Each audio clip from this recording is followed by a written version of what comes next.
మీ business ను develop చేసుకోవాలి అనుకుంటున్నారా? మీ పరపతిని పెంచుకోవాలి అనుకుంటున్నారా? అయితే ఓకే టీవీ ద్వారా L band, Aston band ad, scrolling ad, ad with voice overs, logo bug, video ads ద్వారా మీ యాడ్స్ ను పబ్లిష్ చేసుకోండి. సంప్రదించవలసిన phone number 8520917933. Welcome to OK TV. నేను మిస్ శ్రావ్య. ప్రస్తుతం రాజకీయ పరిస్థితులు చూస్తే చాలా భయంకరంగా నడుస్తుంది. బట్ ఏ రాజకీయ నాయకుడు నోటి వెంట ప్రతి ఒక్కరు కూడా మాట్లాడేది లోక్సభ ఎన్నికల కన్నా కూడా ఈ ఫోన్ ట్యాపింగ్ వ్యవహారాల మీదనే పబ్లిక్కి కావచ్చు, ఇటు ప్రతిపక్ష నాయకులకు, ఈ ప్రభుత్వంలో ఉన్నటువంటి నాయకులకు అందరికీ కూడా అదొక పెద్ద టెన్షన్గా మారినట్టు కూడా తెలుస్తూ ఉన్నది. అరే మాది కూడా ట్యాప్ చేసిండ్రా, మా వివరాలు కూడా తెలిసినాయా అని చెప్పి.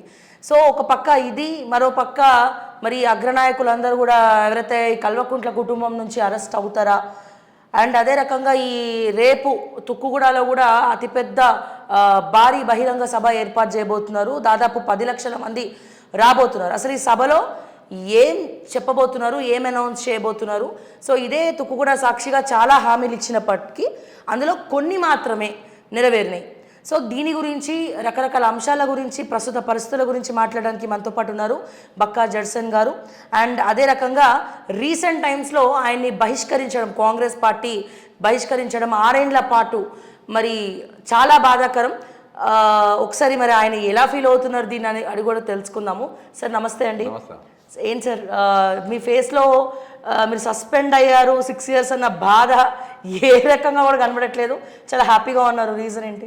అంతే, బాధపడితే ఏమన్నా పోయేది వచ్చేది లేదు. వాస్తవానికి ఏంటంటే ఫస్ట్ డే మొన్నటి దినాన ఒక జర్నీ, 34 years జర్నీ 1989కి వెళ్ళి అంత లాంగ్ జర్నీ. నేను జాయిన్ అయిన పంచలి, నేను అటెండ్ అయిన మీటింగ్లు, చేసిన కార్యక్రమాలు అన్నీ అట్లా కళ్ళ ముందు కదిలినాయి.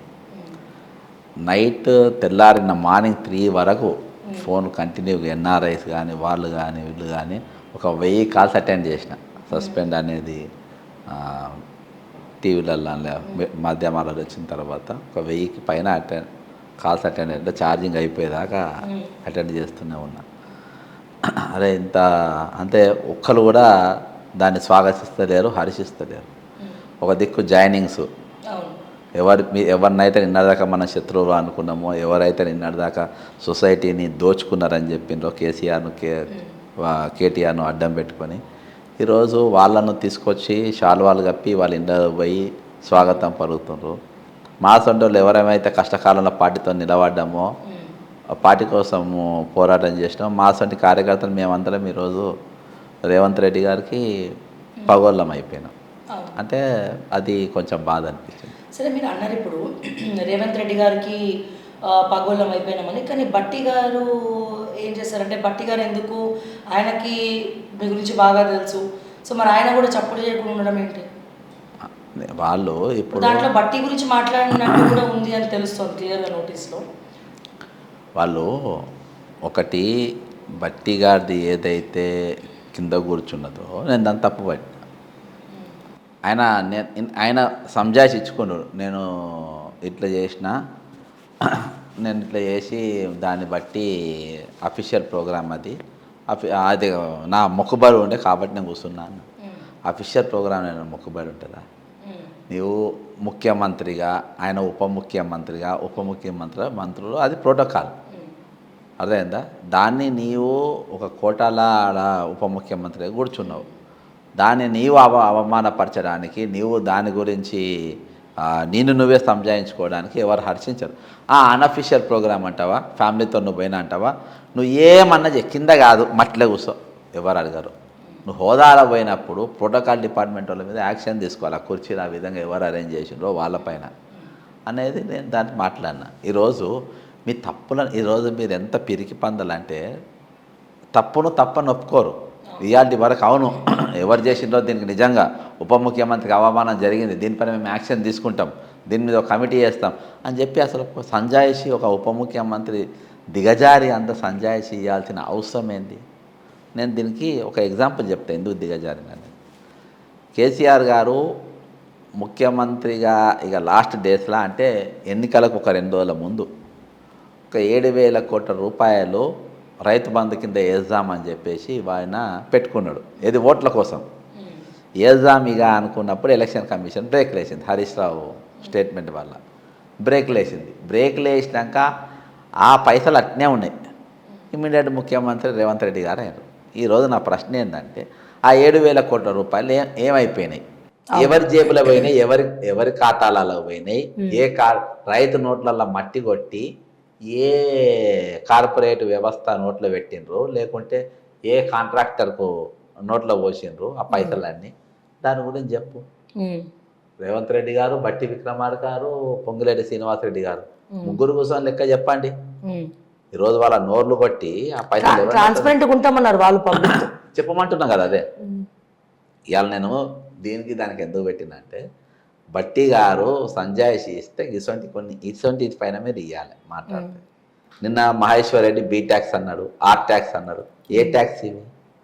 ఈరోజు మేయా కృష్ణారెడ్డి తమ్ముడు చిన్న చిట్టి మీద రాస్తే ఆ కమిషన్ తర్వాత రామకృష్ణారావు ఎవరు ఫైనాన్స్ సెక్రటరీకి ఇస్తే బిల్లులు ఇచ్చే పరిస్థితికి వచ్చిందండి. ఫైనాన్స్ మినిస్టర్ బట్టా లేదంటే మేయా కృష్ణారెడ్డి తమ్ముడా? ఆబ్వియస్లీ పట్టి గారే. అర్థమైందా? ఇయాటికి అన్ని ఆయన పైన కాళేశ్వరం అంత పెద్ద స్కామ్ జరిగితే ఇయాటికి నువ్వు ఒక ఎంక్వైరీ చేయవు. ప్రభుత్వం వచ్చి ఆయన పేరు అసెంబ్లీలో తీయరు మీరు. కాబట్టి బట్టి గారికి అంత లేదు. ఆయన గౌరవం ఆయన కాపాడుకుంటే మహా ఎక్కువ.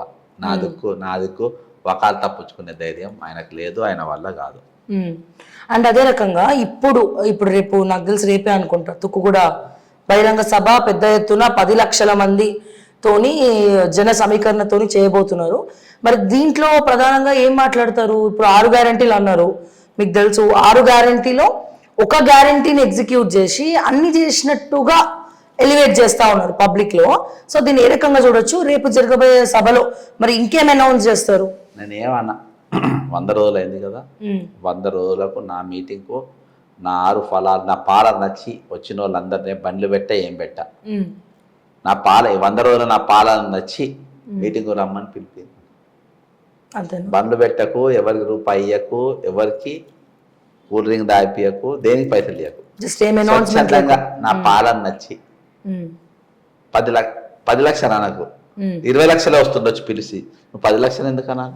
అరే 4 కోట్ల జనాభాలా 4 కోట్ల జనాభాని ఫలాలు తిన్నోళ్ళు 10 లక్షలే రావాలని ఎందుకు కోరుతావు?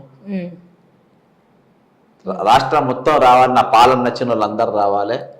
నా నేను ఇచ్చిన 6 పథకాలు మీకు నచ్చితే ఈ 100 రోజుల పాలన, అంటే 6 పథకాలు కాక ఇంకా అభివృద్ధి కార్యక్రమాలు కూడా చేసింది కదా, అవన్నీ నచ్చితే 4 కోట్ల జనం మీరు అందరు తల్లిదండ్రులు అన్నాను. ఎంతమంది వస్తుందో తెలుస్తుంది. నువ్వు 10 లక్షలకు నువ్వు 4 కోట్ల మంది ముఖ్యమంత్రి 10 లక్షలే వస్తాయని చెప్తావు. 4 కోట్ల మంది రావాలని చెప్పి పిలిపియాలి, అప్పుడు తెలుస్తుంది ఎంతమంది ఏంటంటే. ముఖ్యమంత్రి అయినా కూడా మన పాలన నడుస్తుంటే కూడా ఇంకా పైసలు ఇచ్చి ఇంకా బండ్లు పెట్టి రమ్మంటున్నానంటే నువ్వు 10 లక్షలు కాదు ఎంతమంది వచ్చినా. ఇప్పుడు ఇంకోటి సార్, నాకు ఇంకోటి చిన్న డౌట్. జనరల్గా కాంగ్రెస్ అంటేనే ఫస్ట్ కొట్లాటలు, పంచాయతీలు, ఎవరి స్వేచ్ఛ వాళ్ళకు ఉన్నది. మరి మీరు కూడా కాంగ్రెస్ కార్యకర్తగా మీ స్వేచ్ఛ కూడా మీకు ఉంది కాబట్టి మీరు వాళ్ళ లోపాలను ఎత్తి చూపిస్తా ఉన్నారు. ఇది ఏంటి, దీనికి సమాధానం చెప్పాలని అడుగుతున్నారు. సో జనరల్గా ఇప్పుడు మిమ్మల్ని సస్పెండ్ చేసినట్టే మిగతా వాళ్ళని కూడా సస్పెండ్ చేయాలి కదా. మిమ్మల్ని మాత్రమే టార్గెట్ చేయడానికి స్పెసిఫిక్గా కారణాలు ఏంటి? ఇప్పుడు హనుమంతరావు గారు, నిరంజన్ గారికి, నాకు ఈ విడతల ముగ్గురికి వార్నింగ్లు ఫస్ట్ ఇచ్చారు. హనుమంతరావు గారిని ఇంటికి పిలిపించుకున్నారు. ఇంటికి పిలుచుకుని మాట్లాడి సంజాయించి పంపారు. నిరంజన్ కూడా సంజాయించారు, చేశారు. నన్ను ఎవడు పిలవలే, ఎవడు మాట్లాడలే, సస్పెండ్. మొన్న ఒక ఆడియో కాల్ అనేది బయటపడ్డది, చిన్నారెడ్డి గారు మాట్లాడింది, నేను జడ్సన్ ఇంటికి పోయి మాట్లాడినా ఆల్రెడీ అని అందులో కాల్లో చెప్పుకొచ్చింది. మరి మీ ఇంటికి వచ్చింది కానీ ఇంట్లో లేనప్పుడు అచ్చా ప్రగతి భవన్ ఫోన్ చేసిన, సార్ ఇంటికి వచ్చిందంటే ఏడుండా నాన్న అంటే, జడ్సన్ ప్రగతి భవన్ ఉన్నా నేను కలవాలి, ఎక్కడికి రావాలంటే నువ్వేందుకు పెద్ద మనిషి నేనే వస్తుంది అని నేను పోయినా. పోతే ఇక నువ్వు ఏమనకు, నువ్వు రిప్లై కూడా ఇవ్వకు, అంటే నువ్వు రిప్లై ఇచ్చిన ఒకటే ఇవ్వకుండా ఒకటే సస్పెండ్ చేస్తామనే లెక్కలు ఉన్నాడు. అచ్చా, రిప్లై కూడా ఇవ్వకు అది ఇది అంటే నేను వాళ్ళ చదివితే తలలేదు తోకలేదు. అది ఇవన్నీ వచ్చింది సస్పెన్షన్ ఆర్డర్ కూడా, అర్థమైందా? ఓకే. అయితే ఇవాళ సస్పెన్షన్ ఆర్డర్, ఇవాళ పోస్టులు వచ్చింది. ఇక దానికి వాళ్ళు ఏమి ఇచ్చే అవసరం లేదన్నారు. అయినా కానీ అందులో ఏం లేదు. అయితే నేను అందులో అడిగిన, అసలు ఎందుకు సస్పెండ్ చేసిన, మీకు కారణాలు పేర్కొంటే నేను జవాబు ఇస్తా అని అన్నా. కారణాలు పేర్కొనే ఏం లే, అదే జవాబు కింద పెట్టుకున్నారు. నీకు జవాబు నాకు నచ్చలేదని చెప్పేసి సస్పెన్షన్ చేశారు. అంటే మీకు చాలా లింక్స్ ఉన్నాయి సార్. యాక్చువల్గా మీరు తలుచుకుంటే అక్కడ ఏఐసిసికి వెళ్ళొచ్చు, సోనియాని కలవచ్చు, ప్రియాంక గారిని కలవచ్చు, రాహుల్ని కలవచ్చు. మరి అంటే వాళ్ళందరూ కూడా ఇక్కడ తెలంగాణ కాంగ్రెస్లో ఏం జరుగుతుంది అనేది పట్టించుకునే పరిస్థితి లేరా? ఎందుకంటే ఇన్ని ఇయర్స్ నుంచి మీరు కాంగ్రెస్లో ఉండి ఆల్ ఆఫ్ సడన్గా మిమ్మల్ని సస్పెండ్ చేయడం వల్ల చాలా మంది జీర్ణించుకోలేనటువంటి పరిస్థితి. సో ఒక రకంగా లోక్సభలో కొన్ని ఓట్లు కూడా మైనస్ అయ్యే అవకాశాలు కూడా క్లియర్ కనబడుతున్నాయి, మా దృష్టికి వస్తూ ఉన్నాయి. సో ఏ రకంగా చూడొచ్చు దీన్ని? కొన్ని మైనస్ కాదు, చాలా మైనస్ జరుగుతుంది. ఒకటి ఏందనంటే, ఈరోజు కొన్ని అంశాలపైన మీతో ఆల్రెడీ నేను షేర్ చేసుకున్నా. ముఖ్యంగా మీరు ఫోన్ ట్యాపింగ్ సబ్జెక్ట్కి వెళ్ళి మొదలుపెట్టారు కాబట్టి దాని మూలాలు చెప్తారు, దాని పైలట్ ప్రాజెక్ట్ ఎక్కడైందో చెప్తారు. శ్రీనిధి ఎవరైతే విద్యాసాగర్ రెడ్డి అనేటువంటి ఉన్నాడో ఎండి, ఆయన రిటైర్డ్ ఎంప్లాయీకి పెట్టాడు. ఆయన ఎవరు? కేసీఆర్ గారు. దాన్ని అప్పంచెలి కొనసాగుతుంది ఉద్యమం. ఆయన శ్రీనిధి బడ్జెట్ 5,400 కోట్లు. అందులో CRS community service development fund అని ఉంటుంది. ఆ ఫండ్ను తీసుకుపోయి ఎర్రబెల్లి కాన్స్టిట్యూన్సీ ఖర్చు పెట్టింది, ఆయన కన్సర్న్ మినిస్టర్ కాబట్టి. మిగతాది అక్కడ ఖర్చు. దీని మీద ఆడిటింగ్ చేయాలి, డబ్బులు ఇష్టం వచ్చిన ఖర్చు పెడుతుందని చెప్పేసి నేను ఈడీ కంప్లైంట్ ఇచ్చిన. అప్పుడు బీఆర్ఎస్ ప్రభుత్వం ఉన్నప్పుడు. ఇవాళ కంటిన్యూషన్ ఇవాళ కూడా ఆయనే ఉన్నాడు. ఈ ఫోన్ ట్యాపింగ్ అసలు పైసలు ఎడిపోయినాయి, ఏంటి నడిచిందని కొంత నేను డీప్గా కొంచెం ఎంక్వైరీ చేస్తే 2017లో ఈయన ఆ పైసలతోని, అంటే అది 1000 కోట్ల US బిలియన్ డాలర్స్ ఇక్కడ సహాయం కోసం ఇస్తామని 2002లో ఒప్పుకున్నాం. విడతల వారిగా ఆ క్రమంలో 2005 అది వరకు ఫస్ట్ చంద్రబాబు నాయుడు గారు ఉన్నప్పుడు $500 బిలియన్ డాలర్స్ ఇచ్చారు. మొన్న ఒక 250 US బిలియన్ డాలర్స్ ఇచ్చారు. వీళ్ళ పైసలు పేదరిక నిర్మూలన కోసం ఖర్చు పెట్టకుండా వాళ్ళు సెల్ఫ్ హెల్ప్ గ్రూప్స్ కానీ అవన్నీ ఇవన్నీ ఖర్చు పెడతారు. అందులో కొన్ని పైసలు తీసి 4 లక్షల సిమ్ కార్డులు కొన్నాడు. 4 లక్షల సిమ్ కార్డులు మనం ఇదే బ్లాస్ట్ చేస్తారు దాన్ని. 4 లక్షల సిమ్ కార్డులు కొన్నాడు. ఆ 4 లక్షల సిమ్ కార్డులతో ఏం చేసిందంటే, వాళ్ళ దగ్గర ఉన్న సెల్ఫ్ హెల్ప్ గ్రూప్స్లో పనిచేసే ఎంప్లాయీస్కు సిమ్ కార్డులు ఇచ్చిండ్రు. వాళ్ళు ఎక్కడ పోతుండ్రు అంటే, ఇన్ని సిమ్ కార్డులు ఇచ్చిన తర్వాత నెలకు ఒక్కొక్క కంపెనీకి ఒక 20 లక్షల బిల్లు కడుతుంది అనుకో. అది దరిదాపులా వాళ్ళ దగ్గర సర్వీస్ ప్రొవైడర్స్ అడిగారు, మా ఎంప్లాయీస్ ఏం మాట్లాడుకున్నా నాకు తెలియాలి కదా, ఎన్ని పైసలు నాకు సర్వీస్ ప్రొవైడర్ వాళ్ళ మాటలు నేను వినాలి అని సర్వీస్ ప్రొవైడర్ తీసుకొని వాళ్ళ ఫోన్ మొత్తం ట్యాపింగ్, ఆడోళ్ళయి మొగోళ్ళయి ఏం మాట్లాడుతుండే ఏంటిది. వాళ్ళ మీటింగ్ అప్పుడు పిలిచి ఏమైంది, ఎక్కడికి పోయినావు అని అంటే, సార్ ఫీల్డ్ మీద పోయినా సార్. ఫీల్డ్ మీద నువ్వేనా పోయినావు, నువ్వు పోయింది అక్కడికి కదా, నువ్వు ఆయనతో మాట్లాడలే, నువ్వు ఆయనతో అంతసేపు గంటలు ఆయనతో మాట్లాడితే అట్లా ఇన్ఫర్మేషన్ తీసుకొని రివర్స్ కౌంటర్ చేసేది. ఇలా వినేది ఇన్నుడే కదా మొత్తం చూసినట్టే చెప్తుండు. కొంప తీసి ఎన్నోడేమని చెప్పిండా అని ఒకరినొకరు అనుమానించిన పరిస్థితి అలా పేర్కొని అందరు ఎవరెవరికి నమ్ముకోకుండా అందరు వీనికే సపోర్ట్ చేసేటట్టుగా అయిపోయింది. అందులో యూనియన్ లేదు, మన్ను లేదు, మసాలా లేదు, మొత్తం ఆల్ ఫోన్స్ ట్యాపింగ్. దీని నా దృష్టికి వచ్చింది. దానికి ఒక ఐటీ మేనేజర్ను మేనేజ్ చేసి పెట్టుకొని SIM card Jayashree Ranjan through వాళ్ళతో కొనుగోలు చేయాలి. నేను దీన్ని హైదరాబాద్ పోలీస్ కమిషనర్ కంప్లైంట్ ఇచ్చిన. పలానా లోపడేస్తే అసలు పైలట్ ప్రాజెక్ట్ నడిచింది అక్కడికి. ఆయన ఏం చేసింది, దాన్ని తీసుకుపోయి పాలకుర్తిలా ఇన్స్టాల్ చేసిన ఆడవారిని, అక్కడికి వెళ్ళి కేటీఆర్ సిరిసిల్ల వాడిని. ఇట్లా చాలా జాగాలలో మొత్తం స్ప్రెడ్ అయిపోయినాయి. అంటే ఇంకెక్కడెక్కడ అసలు అక్కడ వేస్తే అసలు ట్యాపింగ్ మూలాలు మొత్తం స్టోరీ అంతా బయటకు వస్తుంది. ఎంతమంది ఫోన్ తిన్నారు, ఏంటి తిన్నారు, తీసుకుపోయి 2 రోజులు వాయిస్తే మొత్తం బయటకు వస్తుంది. ఆయన ఎక్కడ ఉన్నాడు, ఇవాళలాగా శ్రీనిధిలోనే ఉన్నాడు. నువ్వు ఫోన్ ట్యాపింగ్ నువ్వు ఎంక్వైరీ అంటావు, అందరినీ వాడు కొన్నోడు నీ పక్కనే తిరుగుతుండే. అర్థమైందా? నెక్స్ట్ వాళ్ళ తమ్ముడు చంద్రశేఖర్ రెడ్డి అనేటోడు ముఖ్యమంత్రి కార్యదర్శి, ఆయన ముఖ్యమంత్రి దగ్గరనే ఉంటుంది. తెల్లారి ఎప్పుడైతే ఈ కంప్లైంట్ సిపికి ఇచ్చిందో తెల్లారి నాకు షోకాజ్ నోటీస్ వచ్చింది. మరంటే ఎందుకు అట్లా లింక్స్ దేని వల్ల? ఇప్పుడు మంచి పనే కదా మీరు చేసింది. నీ దొంగలు నీ పక్కనే ఉన్నారు కదా. అర్థమైందా? ఇంకోటి గొర్రెల స్కామ్ అని చెప్పారు. లక్ష్మారెడ్డి అనేటోడు కీ రోల్ ప్లే చేసింది. పెద్ద పెద్ద 100 కోట్ల ఆస్తులు సంపాదించారు. వాడినేమో వదిలేసినావు. వాడు నీ చుట్టే తిరుగుతారు, నీ చుట్టపోల చుట్టూ. అందులో బహుజన బిడ్డలనేమో అరెస్ట్ చేసి ఏ చెప్తాం వాళ్ళ జైల్లో పంపినాం. అసలు దొంగను వదిలేసినాం వాళ్ళనేమో. దానికి ముచ్చట లేదు, గొర్రెలేదు, క్లోజ్. Next advertisement scam. హైదరాబాద్లో ప్రకాష్ యాడ్స్ లీడ్ స్పేస్ రెండింటికే. ఆ బోర్డ్స్ మెట్రోకి పెట్టద్దని ఉన్నది. 68వ జీవోకు మొత్తం తుట్లు పొడి చేసి వాళ్ళు ఇష్టం వచ్చినట్టు పెట్టి రోజు దాని ఆదాయం ఒట్టి మెట్రోకే 15 లక్షల రూపాయలు వస్తాయి. హైదరాబాద్ వేరే బోర్డ్స్ అన్నీ కలిపి దాదాపు 1,15 లక్షలు 20 లక్షలు వస్తాయి డైలీ ఇన్కమ్. అట్లా నెలకు నెలకు కొన్ని వందల కోట్ల రూపాయలు ఈరోజు జిఎస్ఎంకి నష్టం. అవన్నీ కూడా ఎందుకు వాళ్ళు ప్రభుత్వం ఎందుకు పట్టించుకుంటారు, ఎందుకు వదిలేస్తుండ్రు? దాని మీదనే ప్రశ్నించి రీప్రజెంటేషన్ ఇచ్చిన. ఈరోజు జీవోలు అనేది పెద్దోళ్ళ కోసం రావద్దు, చిన్నోళ్ళని బతికినికి వాళ్ళ సంపనికి రావద్దు అని చెప్పి చిన్నోళ్ళు ఉన్నారు వాళ్ళందరికీ వచ్చేట్టుగా మీరు చేయండి అని చెప్పేసి ఇచ్చిన. అదొక నవీన్ మిత్ర. నక్షత్ర యాడ్స్ కూడా ఎవరిది? నక్షత్ర యాడ్స్ చాలా మంది కూడా వద్దని వాళ్ళకే ప్రాజెక్ట్ ఇచ్చిరు.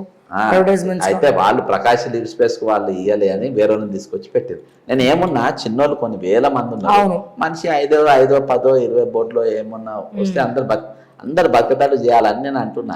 అందరికి అందుబాటులో జీవనం అనేది తీసుకురావాలంటున్నా. మీరు మొత్తం సేమ్ వాళ్ళు చేసినట్టే అది అక్కడికి వెళ్ళి కొనసాగి ఇయాటి వరకు అది ఉన్నది, అప్పటికెళ్ళి కొనసాగుతుంది. ఇయాలి వరం మీద ధరణి మీద రైట్ టు డిక్లరేషన్ మీటింగ్ వరంగల్లో పెట్టిండ్రు. రాహుల్ గాంధీతోని స్టేట్మెంట్ ఇప్పించింది, మేము అధికారం రాగానే ధరణిని రద్దు చేస్తామని ఇప్పించింది. 100 రోజులు గడిచిపోయాయి.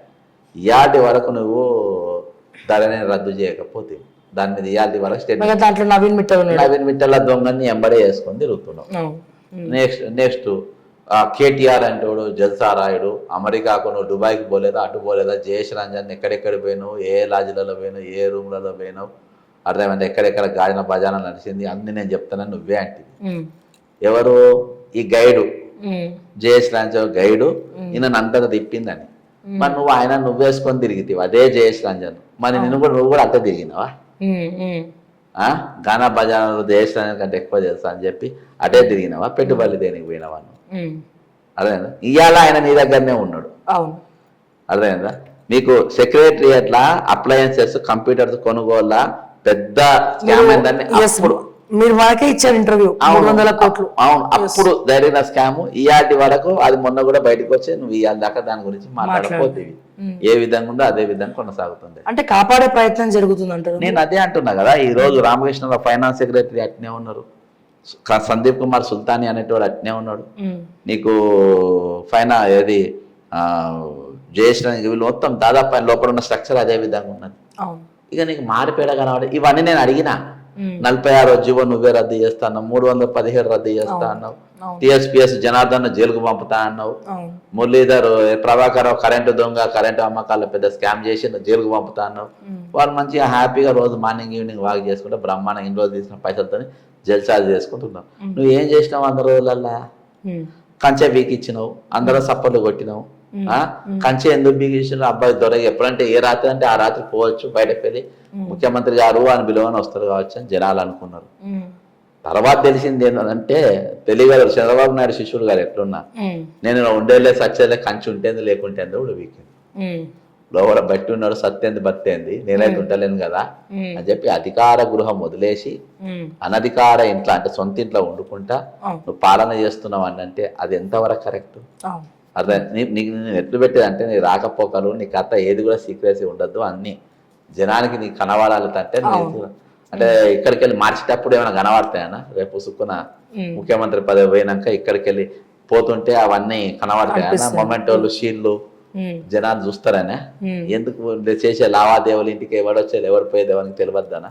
ఏ ఉద్దేశంతో ఈ రోజు మీరు అనుకుంటున్నాను. ఇటువంటి అనేకమైన ఇష్యూస్ నేను ప్రశ్నించిన, ఖాళీల గురించి కానీ మెగా డిఎస్సి గురించి కానీ అవన్నీ చేస్తే ఈ సార్ జీర్ణించుకోలేక సస్పెండ్ ఊకే నాకు ఇది ఏంది రచ్చ అని.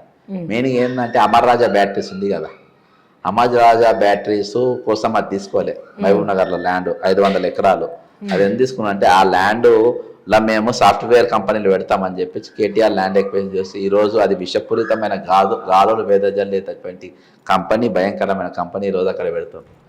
రేపు ఈయన దగ్గర ఉండేది కట్టిస్తుండు మళ్ళా.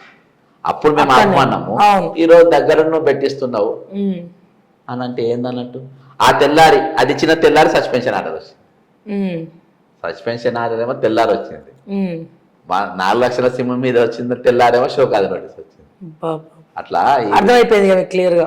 అంతే. దేని గురించి అంటే వీళ్ళందరూ ఈయన ఉంటే అడుగుతుండు, ఇక ఈయన ఒక్కరిని కొడితే ఎవరే పడగానికి సాహసించరు, నేను ఏమన్నా చేయొచ్చు, బయట వాళ్ళు మేము పార్టీగా సస్పెండ్ చేసిన కాబట్టి మాట్లాడుతున్నాను రేపు అనొచ్చు అని దుర్మార్గపు ఆలోచనతో నేను చేసాను, సస్పెండ్ చేయడం జరిగింది. ఇక ప్రజాపాలన అని పెట్టినావు. ఫస్ట్ డే ముఖ్యమంత్రి వచ్చింది, తీసుకుంటాం రోజు వచ్చి తీసుకుంటారు కావచ్చు, మరో రాజశేఖర రెడ్డి పాలన చూస్తాం కావచ్చు అని అందరం అనుకున్నాం. ఫస్ట్ డే ముఖ్యమంత్రి తీసుకున్నాడు, సెకండ్ డే 3-4 రోజులు మంత్రులను పంపినావు, తర్వాత ఐఏఎస్ ఆఫీసర్లను పంపినావు. ఇప్పుడు పోతే చెప్పరాశులకు ఇచ్చి వచ్చే పరిస్థితి ఉన్నది. ఆ కాయిదాల మీద ఒక రిటర్న్ ఎక్లాలి, ఒక లెటర్ మళ్ళీ వాపస్ రాదు, పని అయిందో తెలియదు, కాయిదాలు మాత్రం మీకు పోతాయి. అదే ఇటువంటి పాలన మీద మన ప్రశ్న రేకెత్తిస్తే సరిదిద్దుకోవాలి. అరే నేను ఇట్లా చేస్తున్నానా, ఇట్లా అవుతుందా, దీనివల్ల అవుతుందా, నేను ఇక్కడ మారాలా, అవేమి లేకుండా మాట్లాడినందుకు నన్ను సస్పెండ్ చేస్తాను. ఇప్పుడు అంటే గత ప్రభుత్వం కూడా సరిదిద్దుకోలేకనే ఇప్పుడు ఇటువంటి పరిస్థితి వచ్చింది. అంతేకాదు, నేను కొత్తగా ముఖ్యమంత్రి నేను అని నీ మీద వీటి మీద నేను పడతలేను. నేను ఏమంటున్నా, గత ప్రభుత్వ పాలన ఎందుకు కొనసాగిస్తున్నావు, గత అధికారాన్ని ఎందుకు కొనసాగిస్తున్నావు, గత స్కీములను ఇంకా ఎందుకు నడుపుతున్నావు, దాన్ని నువ్వు మార్చుకోవాలి అని చెప్పి నేను అంటున్నా. కానీ నేను అవే కొనసాగిస్తా, నువ్వు అడిగితే నేను ఇది చేస్తా. ఇది మా సిండికేట్ ప్రభుత్వం, నిన్న కేసీఆర్ ఉన్నాడు, ఇవాళ నేనున్నా, రేపు మా కిషన్ రెడ్డి ఎవరో వస్తారు, మేము అందరం అన్ని ఇంట్లో మేము కలుసుకొని తినేటోళ్ళమే. అప్పుడు మేఘాదే నడిచింది, ఇప్పుడు మేఘాదే నడిచింది, రేపు మేఘాదే నడుస్తుంది. మా ముగ్గురిట్లలో మేము ఎవరన్నా మేఘా కృష్ణారెడ్డి పేరు తీసినావా? మరి నువ్వు ఎందుకు తీసినావు, అందుకని సస్పెండ్ చేస్తున్నా అన్నట్టు కథ. ఓకే. ఇప్పుడు మరి మీ ఎమ్మెల్సీ ఎలక్షన్ పరిస్థితి ఏంది? మీరు అంటే కాంగ్రెస్ రెబల్ గానే సస్పెండ్ చేసినా సరే మీరు వేస్తున్నారా నామినేషన్, అంటే మీరు కంటెస్ట్ చేయబోతున్నారా? ఇప్పుడు ఈరోజు అన్ని కిట్లల్లో మన ప్రమేయం ఉన్నది, అన్నిట్లో ఉన్నది. అందరు ఫస్ట్ ఏంటంటే జడ్సన్కి ఏమైనా ఇస్తారేమో, ఏదైనా ఇది ఇస్తారేమో అని జనం అంతా అనుకుంటున్నారు. పబ్లిక్ ప్రెజర్ గవర్నమెంట్ మీద పెరిగింది, రేవంత్ రెడ్డి మీద పెరిగింది. ఈ ప్రెజర్ అంతే సస్పెండ్ చేస్తే అయిపోతాయి కదా, సస్పెండ్ చేసింది ఏం అడగకుండా, రేపు ఆయన కావాల్సిన వాళ్ళకి ఇస్తారు. నేను అందుకని ఈయన కేటగిరీ నాకు ఫస్ట్కే తెలుసు కదా. ఇదంతా గత ప్రభుత్వం దండుపాలెం గ్యాంగ్ అయితే ఇప్పుడున్న మంత్రి ఆయన టీము, అంటే లాట్ మినిస్టర్స్ వాళ్ళు కాదు, ఆయన దగ్గర ఉన్న చౌకీదారులు ఉన్నారు కదా, అయినా వాళ్ళు అదే ఫస్ట్ గవర్నమెంట్ ఏమో మొత్తం దండుపాలెం గ్యాంగ్ అయితే, రెండు గవర్నమెంట్ మొత్తం చెడ్డి గ్యాంగ్. అర్థమైందా? ఇలా అది కంటిన్యూ అవుతుంది కదా. దొంగలు మారిండ్రు, గ్యాంగ్ మారింది, పాలన మారలేదు, దోపిడీ అదే, అధికారులు అదే, స్టైల్ మారింది, మారిపోయామున్నది. కాబట్టి నాకేం ఫరక్ పడది. అది మనకు తెలిసే 2 నెలలకెళ్ళే ఆల్రెడీ మన క్యాంపెయిన్ స్టార్ట్ చేసినాము, ప్రజలలో దూసుకుపోయినాము. వీళ్ళు నన్ను చేసిన దాంతో ఇలా ప్రజలంతా గమనించారు నా లైఫ్ ఏంది, నా పర్సనల్ లైఫ్ ఏంది.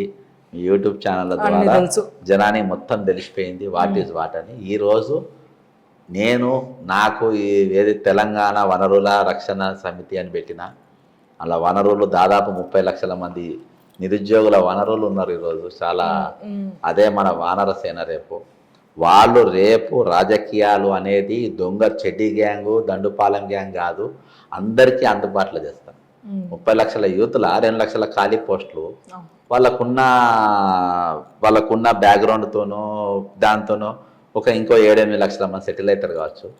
20 లక్షల మంది అయితే ఒక క్వశ్చన్ మార్క్లో ఉంటారు ఈరోజు. నేను వాళ్ళకు రాజకీయాలు అందుబాటులో, ఇది ఎప్పుడో కాదు, మా ఎమ్మెల్సీ అయిపోయిన కార్పొరేషన్ ఎలక్షన్స్ వస్తాయి, లోకల్ బాడీ ఎలక్షన్స్ వస్తాయి. ఈసారి ఇంట్రెస్ట్ ఉన్న వాళ్ళను, అందరి కాదు, ఇంట్రెస్ట్ ఎవరినున్నా వాళ్ళను కంటెస్ట్ చేయించే బాధ్యత నాది. రాజకీయాలకు అందుబాటులో తీసుకురావాలనేది నా ప్రయత్నం, with the help of social media and YouTube channels. పెద్ద అంటే వాళ్ళు బడా బాబులను మోస్తారు కదా, చిన్న బాబులను మోసే ఛానళ్ళతో వాళ్ళను తీసుకురావాలి.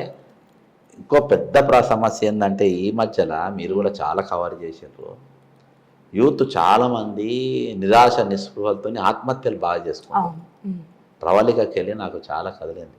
వాళ్ళు ఆ ఏజ్ 23 ఏళ్ళ ఏజ్ తర్వాత 25 ఏజ్లో మేము ఎట్లుంటా అని చూసుకోలేక, 30 ఏళ్ళప్పుడు నేను ఎట్లుంటా, 40 ఏళ్ళప్పుడు ఎట్లుంటా, 50 ఏళ్ళు ఎప్పుడు వాళ్ళ జీవితం అంతా వాళ్ళు చూసుకోకుండా, వాళ్ళతో వచ్చిన ఫలాలు వాళ్ళ పిల్లలు కానీ వాళ్ళు కానీ ఎవరిని చూసుకోకుండా ఆత్మహత్యలు ఏవైతే జరుగుతున్నాయో అవి స్టాప్ చేయాలని, అంటే అవి ఆపే ప్రయత్నం అనేది అందరం కలిసి చేయాలనేది ఒకటి నాకు చాలా స్ట్రాంగ్ ఉంది శ్రావ్య గారు. అట్లా వీళ్ళని ఎంగేజ్ చేయాలి, వాళ్ళని బర్గసెట్ చేయాలి. ఈరోజు హైదరాబాద్ సెంట్రల్ లైబ్రరీకి మీరు మార్నింగ్ 11:45కి వెళ్ళండి. పెద్ద పెద్ద దీక్షలు, అన్నం దీక్షలు, పప్పు రెండే వస్తాయి, డబ్బాలో పెడతారు. అదేంటిది 5 రూపాయల అన్నం. చదువుకుంటా పుస్తకాలలో పెట్టి అన్నం పెట్టగానే ఊరికి 5 రూపాయలు ఇచ్చి ఒక ఇస్తరాకు కొనుక్కొని అందులో వేసుకొని తిని మళ్ళీ చదువుకుంటారు. 5 రూపాయలు లేని వాళ్ళు కూడా ఉన్నారు. వాళ్ళు ఏం చేస్తారు తెలుసా, రామకృష్ణ మఠం కాడికి పోతారు. ఆడ 11కి వెళ్ళి 12 గంటల వరకు భిక్షపొల్లోకి వస్తారంట. 12 గంటలకు వెళ్ళి ఎవరన్నా ఎనీవన్ ఓపెన్ టు ఆల్ అంట. అప్పుడు ఈ నిరుద్యోగులు పోయి ఆడ నిలబడి రామకృష్ణ మఠం అన్నం తిని ఆడ ప్రిపేర్ అవుతాను. చాలా బాధాకరమైనటువంటి పరిస్థితి వాళ్ళు. అర్థమైందా? నేను తీసుకుపోయి చూపిస్తాను. అంటే ఎంత భయంకరం చెప్పు. ఇంతమంది ఈ వనరులను కాపాడుకోలేని మనము రాజకీయ నాయకులుగా ఉంటే ఎంత, లేకుంటే ఎంత. మార్పు రావాలంటే ఏం మార్పు? నవీన్ మిట్టల్ గల మార్పు రాలే, ధరణిలో మార్పు రాలే, శ్రీనిధిలో మార్పు రాలే, ఉద్యోగ నియామకాలలో మార్పు రాలే, కరెంటు అమ్మకాలలో మార్పు రాలే. ఎక్కడి మార్పు ఎక్కడిది అక్కడనే ఉన్నది. ఇవాళ నీ మార్పు వచ్చింది, నీకు 10 కార్లు పెరిగినాయి, ఒక అంబులెన్స్ ఉంటుంది, సైన్యం పెరిగింది, నీ చుట్టూ రక్షణ పెరిగింది, నీకు డబ్బు పెరిగింది, మార్పు నీకు వచ్చింది. మాకెవ్వరికి మార్పు రాలే. ఇవాళ ఒక్కటి మాత్రము ఏం జరిగింది, గత ప్రభుత్వం సెక్రటరీ మంత్రులు మాత్రము డోర్స్ ఓపెన్ చేసింది అందరికి. ఎవరన్నా కావచ్చు, వాళ్ళతో ఏ పని పాపం వాళ్ళు చేస్తుండ్రు, మాక్సిమం వాళ్ళు ట్రై చేస్తుండ్రు. ఈ దుర్మార్గుడు మాత్రం ఎవ్వరికి అందుబాటులో ఉండకుండా పోయాడు. ప్రశ్నించేటోళ్ళని సస్పెండ్ చేసుడు. అండ్ ముఖ్యంగా సార్ ఫోన్ ట్యాపింగ్స్ విషయానికి వద్దాము. సో చాలా భుజంగరావు అని చెప్పి అదని చెప్పి ఇదని చెప్పి దీన్ని మాత్రం సీరియస్గా తీసుకున్నారు. అసలు ఈ కల్వకుంట్ల కుటుంబంలో నుంచి అరెస్ట్ అవుతుంది నోటీసులు పోతాయి అని చెప్తున్నారు. కానీ ఇంకా ఎంక్వైరీ చేస్తూనే ఉన్నారు. అసలు వీళ్ళు అరెస్ట్ అయ్యే అవకాశం ఉందా లేదా? ఈ ప్రభాకర్ రావు కూడా హైదరాబాద్కి వచ్చినట్టు తెలిసింది. మరి ఆయనని రిమాండ్లోకి తీసుకొని మరి ఆయన నుంచి ఇంకా ఏ విషయాలు రాబట్టబోతున్నారు? అయితే అన్నిటికంటే పెద్ద నేరము ఫోన్ ట్యాపింగ్, అలా డౌట్ లేదు. దానికంటే ముందు తెలంగాణ ప్రజలు ఒక విషయాన్ని మనం అప్రమత్తం చేయాల్సిన అవసరం ఏంటంటే, ఈరోజు పార్లమెంట్ ఎలక్షన్స్ వస్తున్నాయి. ఈ 6 గ్యారెంటీ ప్రభుత్వం పైన షార్ట్ పీరియడ్లోనే వ్యతిరేకం మొదలైంది. రైతు బంధు దొబ్బేసిన కాంచెల్లి మంట మీద ఉన్నారు. ఎవరి అకౌంట్లో పోయినా పబ్లిక్ తెలుసు. అందుకని నేను మరోసారి చెప్పాను, ఈ 6 పథకాల చర్చ జరగకుండా ఉండడానికి ఫోన్ ట్యాపింగ్ అనేది పట్టుకొచ్చింది. ఫోన్ ట్యాపింగ్ జరిగింది వాస్తవం, అర్థమైందా? అందరు ఫోన్లు ఇచ్చేసింది వాస్తవం. కానీ దీని మీద అంత ఫోకస్ కమిషనర్ గారికి అప్పచెప్పి ఆయన చూసుకుంటాడు.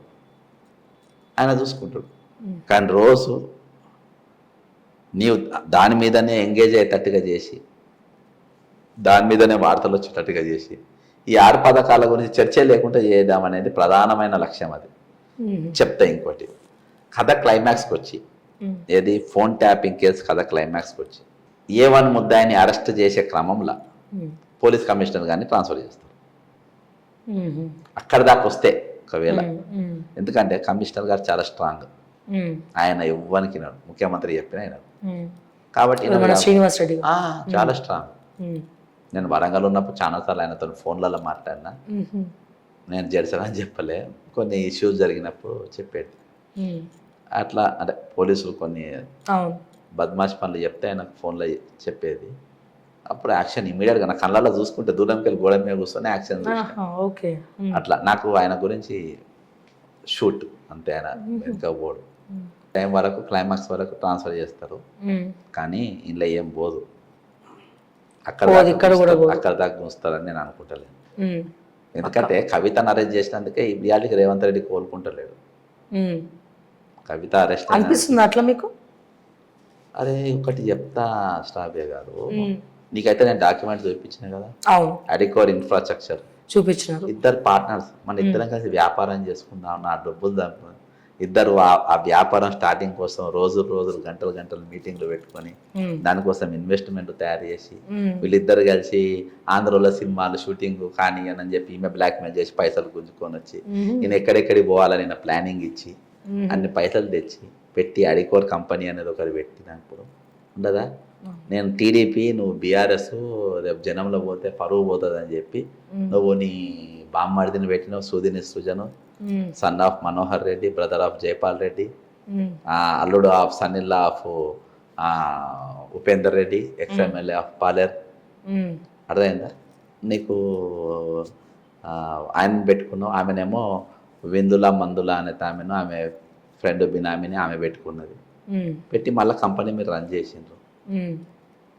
అర్థమైందా బాధ ఉండదా ముఖ్యమంత్రి ప్రెస్ మీట్ కూడా పెట్టారు ఈ విషయం మీద మీకు బాధ ఉండదా ముఖ్యమంత్రి ఎందుకు చేయాలి ఆమెకు ముందే సమాచారం వచ్చి ఆమెకు హింట్ ఇచ్చిండు అరెస్ట్ కాబోతున్నాం అని అందుకనే కొంచెం ప్రిపేర్ అయిపోయింది బాధ ఉంటుంది అందులో ఈయన కూడా ఉండొచ్చింది కదా కొన్ని రోజులు ఎట్లుంటుంది ఏంటిది తిహార్ జైలు నాకు పెద్ద అనుభవం లేదు కానీ కొంచెం గేల అట్లుంటుంది బాధ ఉన్నది అట్లా చాలా బాధపడుతుంటారు కదా కవిత అట్లా వీళ్ళు జైలుకు పోవాలని కోరుకోడు ఏది కుటుంబం ఆల్రెడీ నష్టపోయింది మళ్ళీ ఎందుకు రే ఆయన కూడా దవాఖాన ఉంటే పోయి పరామర్శించి వచ్చిండు కదా కాబట్టి అట్లే ఉండదు వీళ్ళందరూ అదే మేఘకృష్ణారెడ్డి ఉండు కదా మరి ఇంకేంది ఏం మారలే శ్రావ్య గారు ఏం మారలే కంటిన్యూ అవుతుంది కవిత బయటకు వస్తారు అదా ఇంతకి పార్లమెంట్ ఎలక్షన్ తర్వాత వస్తుంది తర్వాతనే వస్తుంది పోయిందే ఎలక్షన్ కోసం కదా పంపింది ఎలక్షన్ తర్వాత బయటకు ఇప్పుడు మా కేటీఆర్ గారేమో మా యూట్యూబ్ ఛానల్స్ కి బ్రాండ్ అంబాసిడర్ అయ్యిండు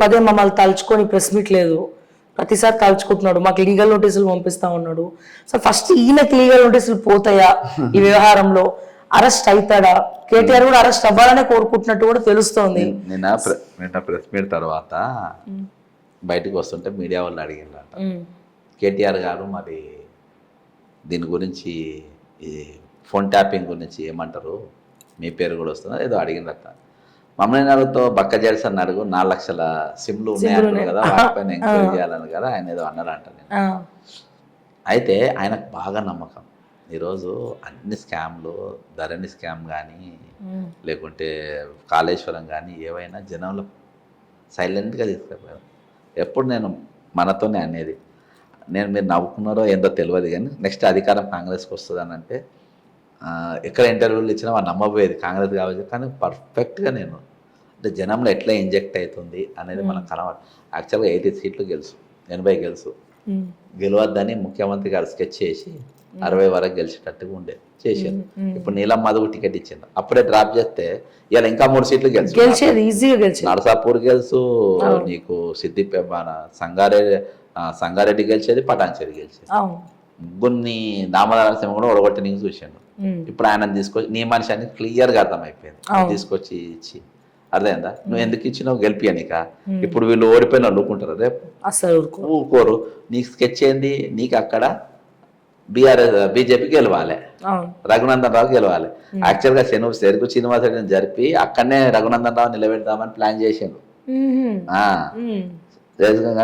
కొంచెం వెనక ముందు అయ్యి ఆపిండు అప్పటికి ముఖ్యమంత్రి కాలే కదా పిసిసి కాబట్టి జర వెనక ముందు అయ్యిండు దామోదర నరసింహ ఇన్వాల్వ్ అయ్యిండు కాబట్టి ఇప్పుడు అట్లా కాదు ఇప్పుడు అవుట్ రైడ్ గా బీజేపీలను ఆయన టార్గెట్ విశ్వేశ్వరరెడ్డి గెలవాలి అందుకనే లోకల్ క్యాండిడేట్ అయిన సునీతా మహేందర్ రెడ్డి గారిని తీసుకొని వచ్చి మల్కాజ్గిరిలో పెట్టిండు లోకల్ అయితే ఆమె తాండూరు చేవెళ్ళ వికారాబాదు అక్కడి నుంచి ఉంటే నో డౌట్ సునీత ఈజీ గెలిచేది ఆయన ఏంది వీళ్ళు ఫ్యామిలీ వీళ్ళు ఆ ఒప్పందంలే కదా ఆయన అక్కడ కొడంగల్ ఈజీగా గెలిచింది వాళ్ళ తమ్ముని వీక్ చేసింది లేకుంటే నరేందర్ రెడ్డి కొట్టేసి కొడంగల్లో వీక్ చేసిందే అందుకు కాబోయే ముఖ్యమంత్రి నేను అది ఇదని ఏదో సినిమా చూపించులో డ్రాప్ అయ్యాను ఇవాళ అక్కడ గెలిస్తే అక్కడ ఈటల రాజేందర్ గెలిచేటట్టుంటే అర్థమైందా మీకు నాగర్ కర్నూలు కూడా నువ్వు బీజేపీ గెలవాలని చెప్పేసి ఇదైంది ఈ 2 జాగాలలో ఏం పెడిచి కొట్టిందంటే ఈయన మాదిగలకి ఎక్కడ టికెట్ అయిపోయే వరకు ఈ రోజు ఆర్ఎస్ ప్రవీణ్ కుమార్ కు ప్లస్ అవుతుంది అక్కడ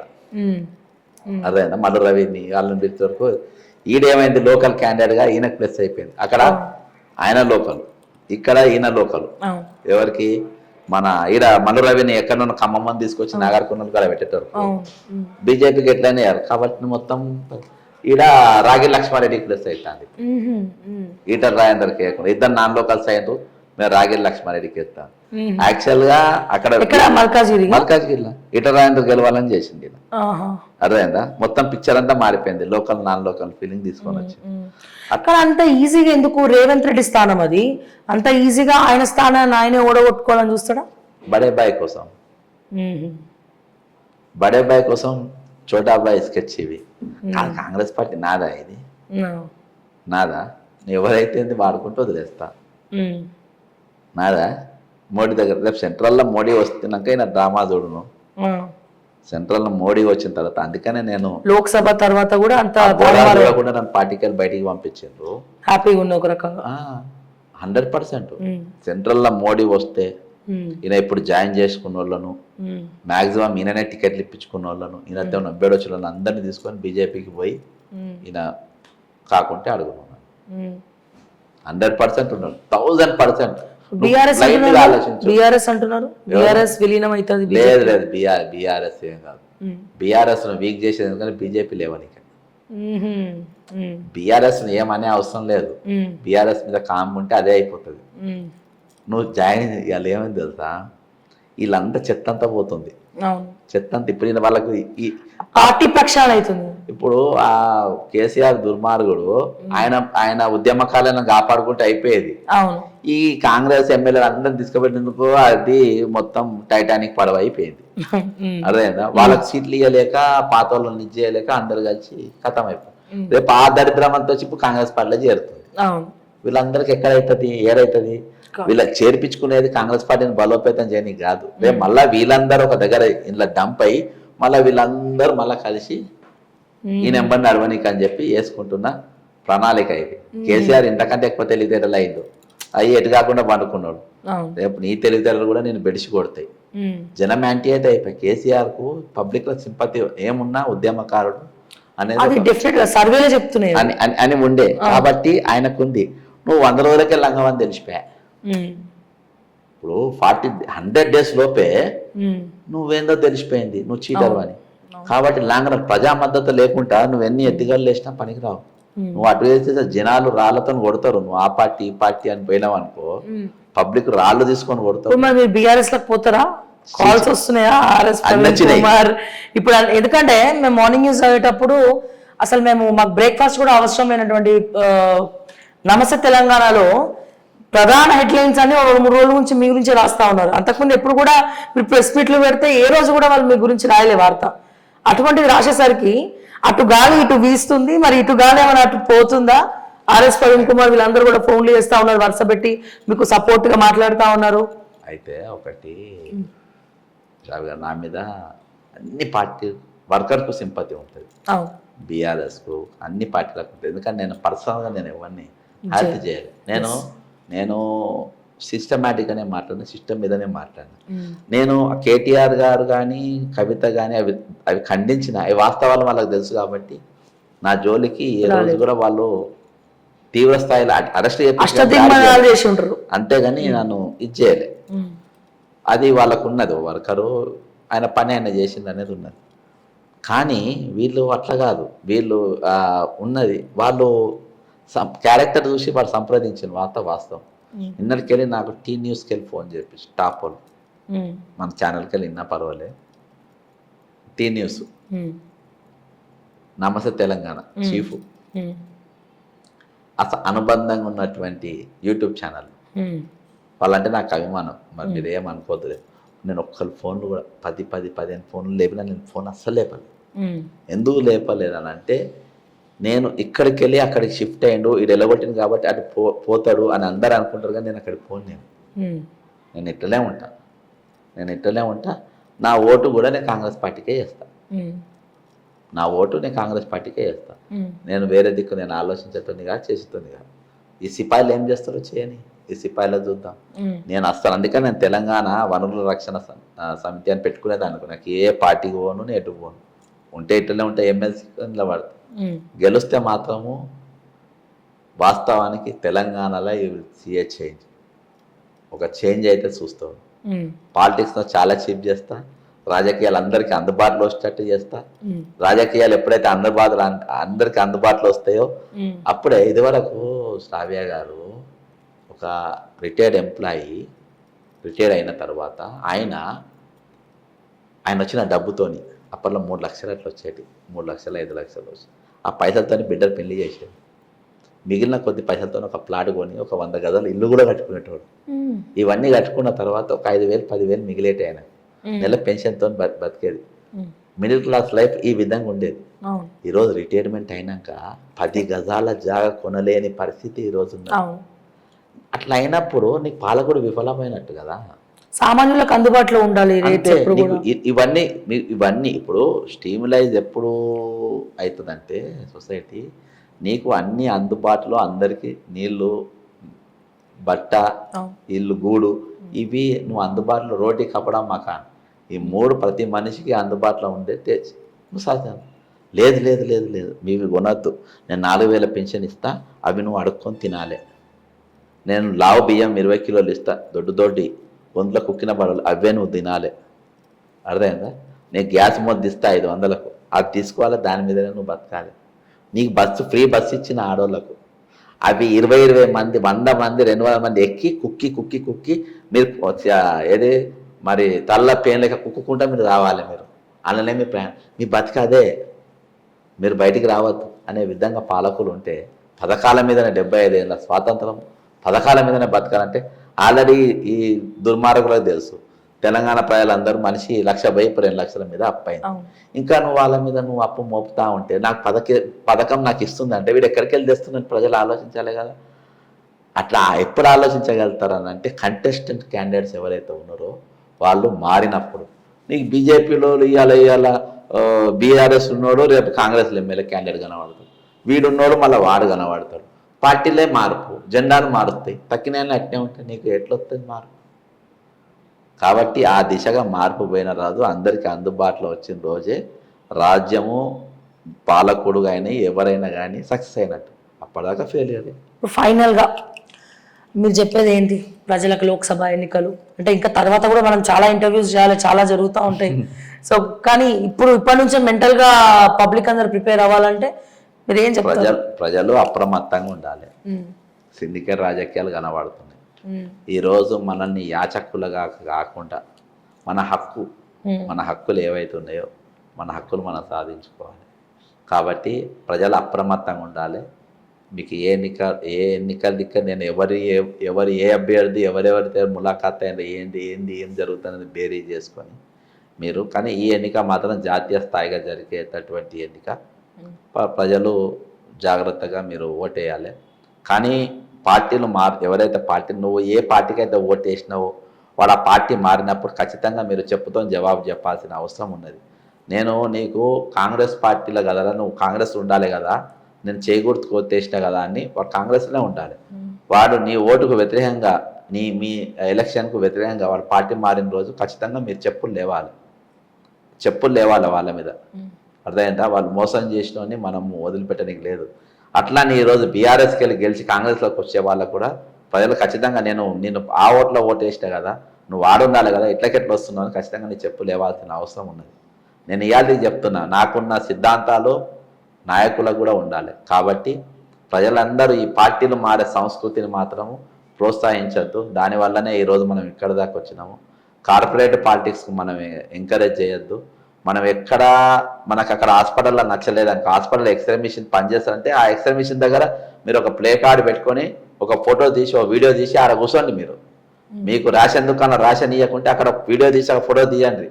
మీకు అక్కడ హాస్పిటల్లో డాక్టర్ లేదంటే ఇక్కడ డాక్టర్ లేదంటే అక్కడ ఫోటో వీడియో తీసారే మీరు కూర్చోండి.